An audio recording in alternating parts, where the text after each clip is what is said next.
गृह विज्ञान विषय के अंतर्गत आने वाले प्रमुख विषय आहार एवं पोषण पर हम प्रकाश डालेंगे। तो आहार एवं पोषण पर प्रकाश डालने से पहले सबसे प्रमुख भोजन को समझना आवश्यक है। तो सबसे पहले हमारा आता है भोजन। साधारण अर्थों में कहें तो भोजन क्या है? भोजन वह है जो ठोस एवं तरल अवस्था में हमें प्राप्त हो सके, हमारी भूख को शांत करे और हमारे टूटे फूटे कोशिकाओं की मरम्मत करे। चैम्बर्स डिक्शनरी ने भोजन की परिभाषा इस प्रकार दी है।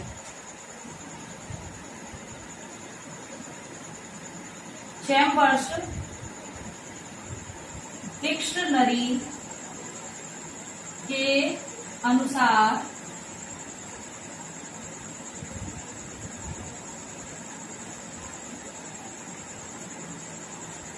भोजन की परिभाषा, भोजन की परिभाषा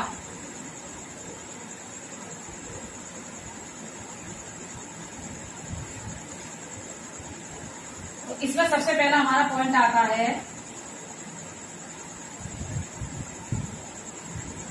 what one feeds on, अर्थात जो व्यक्ति खाता है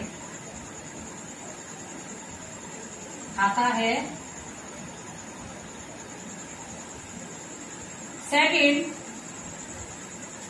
फूड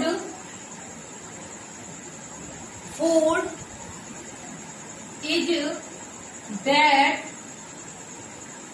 being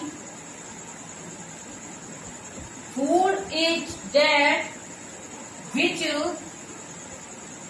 being digest,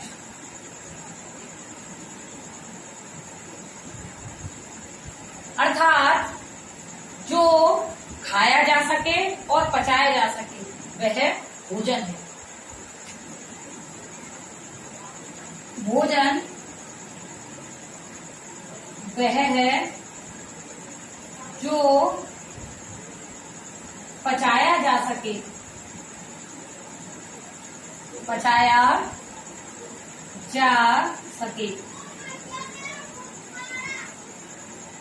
इसके बाद हमारा आता है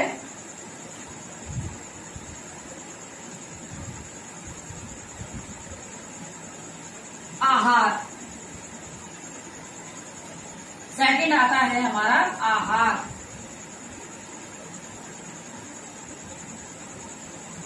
आहार को अगर साधारण अर्थों में कहें तो हम कहते हैं खुराक। आहार को इंग्लिश में अगर हम कहें तो डाइट और साधारण अर्थों में कहें तो खुराक। व्यक्ति एक समय में जितने भोजन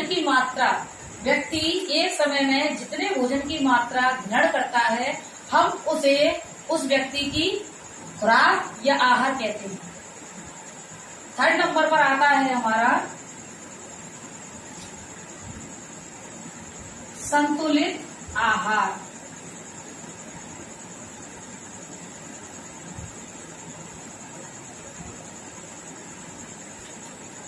वह भोजन जिसमें 6 पौष्टिक तत्व उपलब्ध हो और वो हमें शरीर को ऊर्जा प्रदान करे, सुरक्षा प्रदान करे, शरीर के निर्माण कार्य में सहायता प्रदान करे। ऐसा भोजन जिसमें 6 पौष्टिक तत्व उपलब्ध होते हैं वह संतुलित आहार कहलाता है। अब हम समझाएंगे कि 6 कौन से पौष्टिक तत्व हैं। तो हम यहाँ प्रकाश डालेंगे कि पौष्टिक तत्व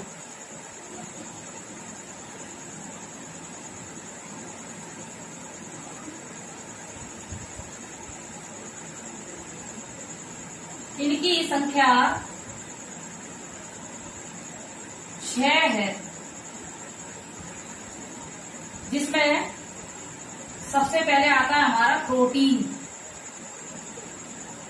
और बच्चों प्रोटीन का एक अन्य नाम है अमीनो एसिड।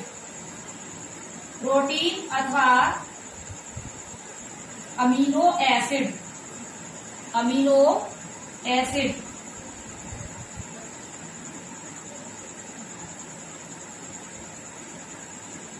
सेकंड नंबर पर हमारे पौष्टिक तत्वों में आता है कार्बोहाइड्रेट्स।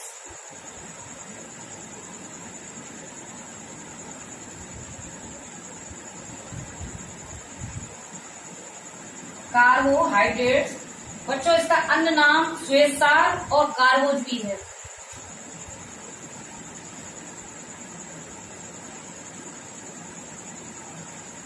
श्वेतसार अथवा कार्बोज।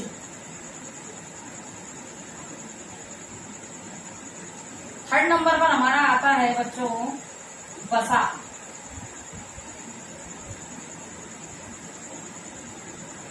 फोर्थ नंबर पर हमारा आता है खनिज लवण।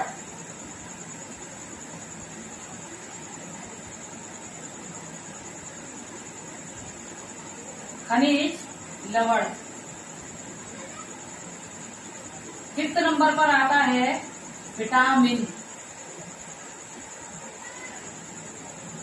सिक्स नंबर पर हमारा आता है जल। अब जिस भोजन में ये 6 पौष्टिक तत्व प्रोटीन, कार्बोहाइड्रेट्स, वसा, खनिज लवण, विटामिन और जल अर्थात शरीर निर्माणक तत्व, सुरक्षात्मक तत्व, ऊर्जा देने वाले तत्व उपलब्ध होते हैं, ऐसा आहार जब हम उससे ग्रहण करते हैं, मनुष्य ग्रहण करता है तो वो संतुलित आहार कहलाता है। अब प्रश्न होता है कि इनका डिवाइडेशन किस तरह से है।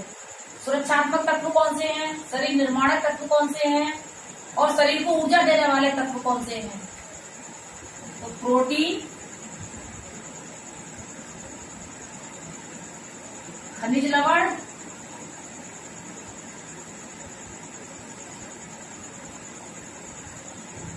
और जल।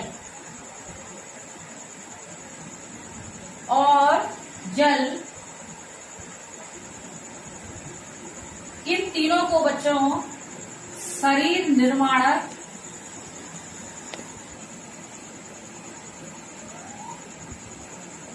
तत्व के नाम से जाना जाता है।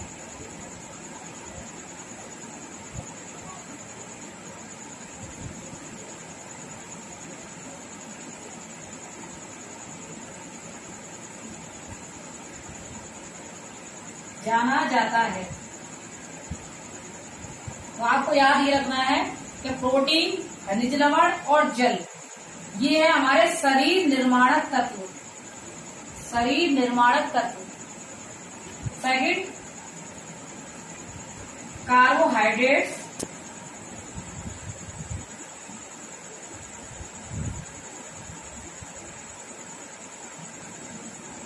एवं वसा ऊर्जा देने वाले तत्व हैं।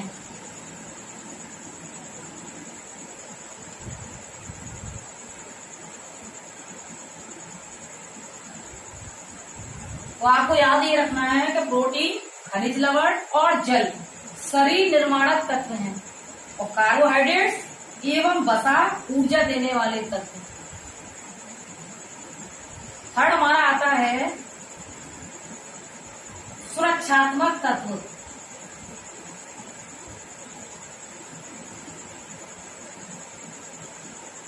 तो खनिज लवण,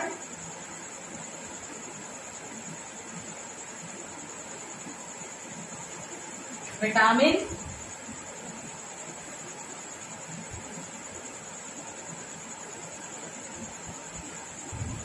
एवं जल।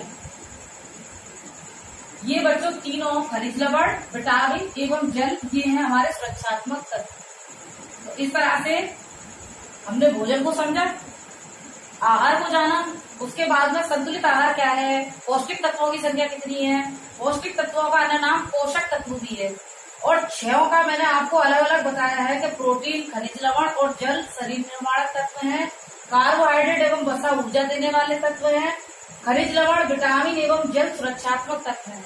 अब इसके बाद हम जानेंगे कि पोषण। पोषण क्या है।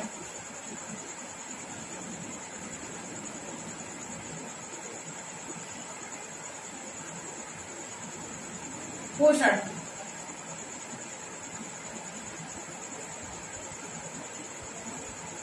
पोषण होता है बच्चों चूसक प्रक्रिया। और चूसक प्रक्रिया किसने कहा है पोषण को? चैम्बर्स डिक्शनरी ने।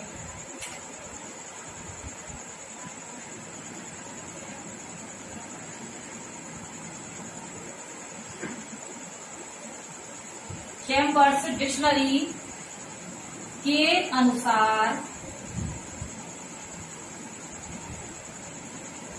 पोषण का अर्थ है चूसक,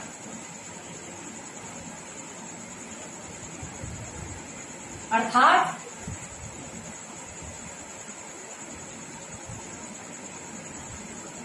भोजन की चूसक प्रक्रिया।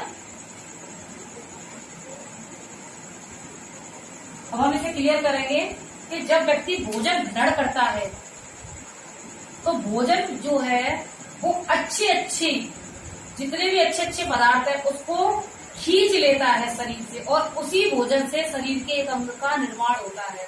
इसे कहते हैं चूसक प्रक्रिया। अर्थात कि जब भोजन मनुष्य ग्रहण करता है तो जब शरीर में जाता है तो भोजन के द्वारा ही अच्छे जो खाने के जो अच्छे पदार्थ है वो खींच लिए जाते हैं, और उसे हम कहते हैं चूसक प्रक्रिया।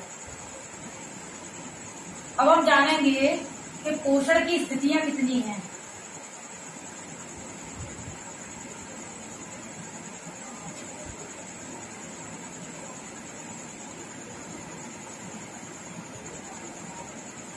तो इसमें बच्चों सबसे पहले हमारी आती है पोषण की होती है 4 स्थितियां। पोषण की 4 स्थिति में सबसे पहले आता है सुपोषण, जिसे हम उत्तम पोषण के नाम से भी जानते हैं। वह भोजन जो मनुष्य को शारीरिक और मानसिक रूप से, दोनों रूप से व्यवस्थित रखता है और उसको जितनी आवश्यकता होती है उतनी एनर्जी यानी ऊर्जा प्रदान करता है, तो वह सुपोषण कहलाता है। सेकंड नंबर पे हमारा आता है कुपोषण। कुपोषण से तात्पर्य है भोजन की उस स्थिति से है जिसमें जितना मनुष्य को चाहिए उतना भोजन या तो कम मिले या ज्यादा मिले। दूसरे शब्दों में हम कह सकते हैं कि वह स्थिति जिसमें व्यक्ति को पर्याप्त भोजन नहीं मिलता या फिर आवश्यकता से अधिक मिलता है, तो दोनों ही स्थितियां बच्चों कुपोषण की होती हैं। थर्ड आता है आवश्यकता से अधिक।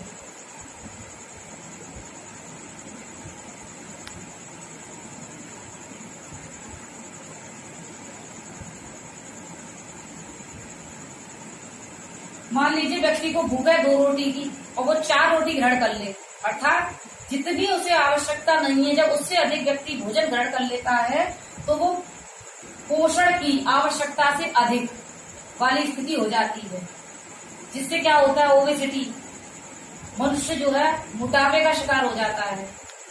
फोर्थ आती है अपोषण।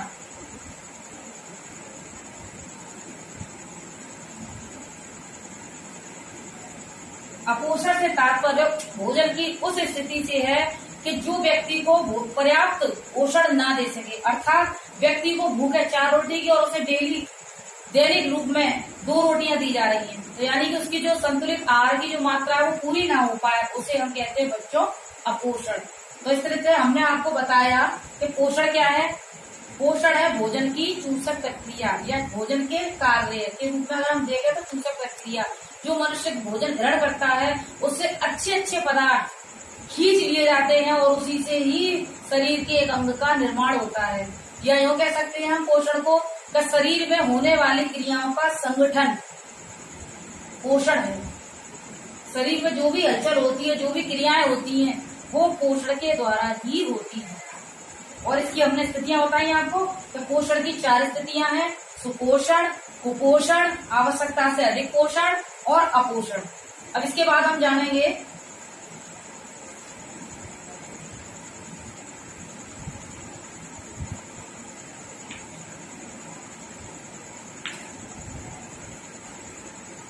आहार विज्ञान या पथ्यापथ्य,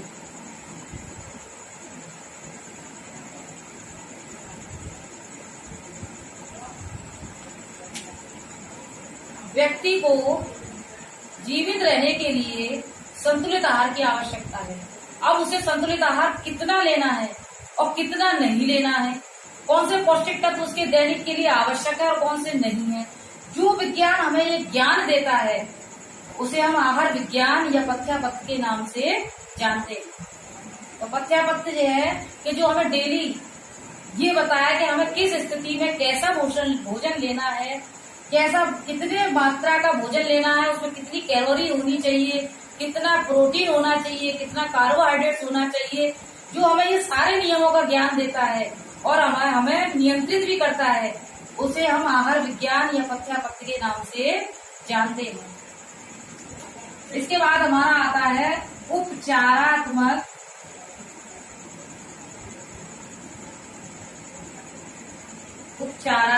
आहार। उपचारात्मक आहार से तात्पर्य मनुष्य की उस अवस्था से है जब वो बीमार होता है, अर्थात हम कह सकते हैं कि जब व्यक्ति बीमार है उसे कैसा भोजन देना है और जिससे उसकी पोषण की भी कमी पूरी हो सके और जो रोगी है उससे भी उसे कमजोरी महसूस ना हो। अर्थात हम यूँ कह सकते हैं कि रोग की अवस्था में दिया जाने वाला आहार उपचारात्मक आहार। तो आज हमने आहार और पोषण के अंतर्गत आने वाले प्रमुख विषय को आपको समझाया है और इससे आगे भी हम इसी पर चर्चा करेंगे। जब तक आप जो भी दिक्कत हो आप हमसे पूछ सकते हैं।